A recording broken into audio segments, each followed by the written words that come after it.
नमस्कार। आज के सेशन में हम कुछ बहुत ही दमदार अंग्रेजी शब्दों के साथ अपनी वोकैबुलरी को और भी मजबूत करने वाले हैं। तो क्या सब तैयार हैं? चलिए फिर शुरू करते हैं। सबसे पहले हम कुछ ऐसे शब्द देखेंगे जो पॉजिटिव एनर्जी से भरे हुए हैं। तो शब्दों का ये जो पहला ग्रुप है ना, ये सब पॉजिटिव एनर्जेटिक लोगों और उनके एक्शंस के बारे में है। तो हमारा पहला शब्द है जोवियल। इसका सीधा सा मतलब है खुश मिजाज। मतलब सोचिए अपने उस दोस्त के बारे में जो हमेशा हंसता खिलता रहता है, जिसके आसपास एक अच्छी वाइब होती है। बस वही है एक जोवियल पर्सनैलिटी। इसके लिए दूसरे शब्द भी हैं, जैसे चीयरफुल, मेरी या हैप्पी।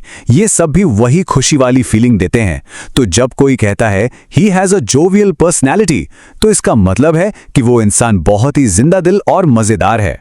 अच्छा, अब आते हैं जेलस पर। पता है इसमें सबसे इंटरेस्टिंग क्या है? इसमें जो पैशन का लेवल है ना, वो गजब है। इसका मतलब है उत्साही। देखिए, इंथुजियास्टिक होना एक बात है, पर जेलस होना मतलब किसी काम के लिए अंदर एक आग होना, एक जुनून, जैसे पैशनेट या ईगर। तो अगर हम कहते हैं she is jealous about learning English, तो इसका मतलब है कि वो बस इंग्लिश नहीं सीख रही, बल्कि उसे सीखने का जुनून सवार है।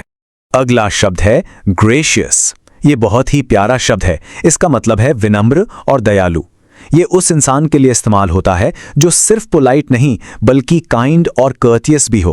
मतलब जिसका व्यवहार बहुत ही अच्छा और सम्मान से भरा हो। जैसे she was gracious to guest. इसका मतलब हुआ कि उसने मेहमानों का स्वागत बहुत ही विनम्रता और दयालुता से किया। इस सेक्शन का आखिरी शब्द है कैंडिड। इसका मतलब है जो दिल की बात साफ साफ कह दे, मतलब एकदम ऑनेस्ट और फ्रैंक। पर इसका मतलब रूखा होना नहीं है, बल्कि सिंसियरिटी के साथ अपनी बात रखना है। तो अगर कोई कहता है she gave a candid opinion, तो इसका मतलब है कि उसने बिना कुछ छुपाए पूरी ईमानदारी से अपनी राय दी।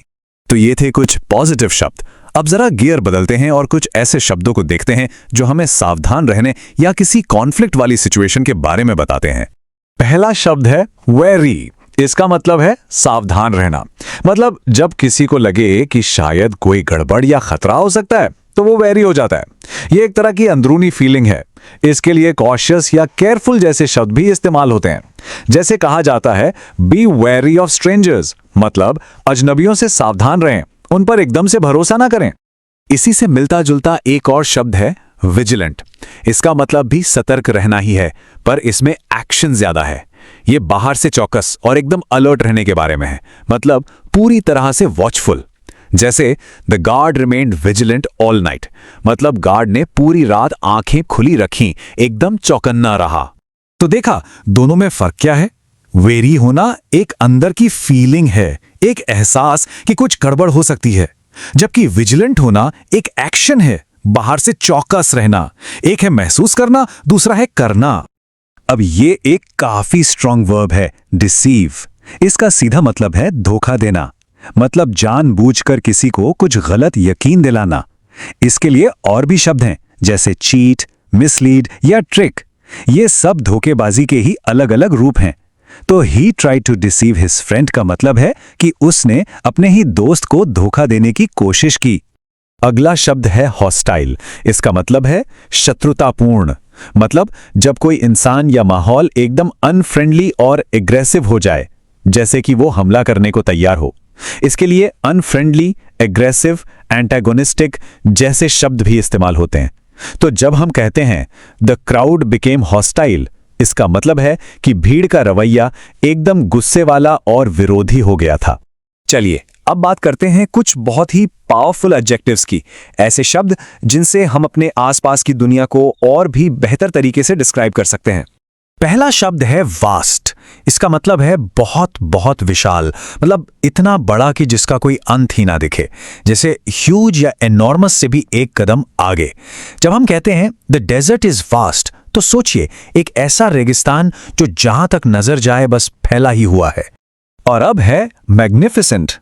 ये शब्द सिर्फ बड़ी चीजों के लिए नहीं है, ये उन चीजों के लिए है जो बड़ी होने के साथ साथ बेहद सुंदर और भव्य भी हों, मतलब शानदार।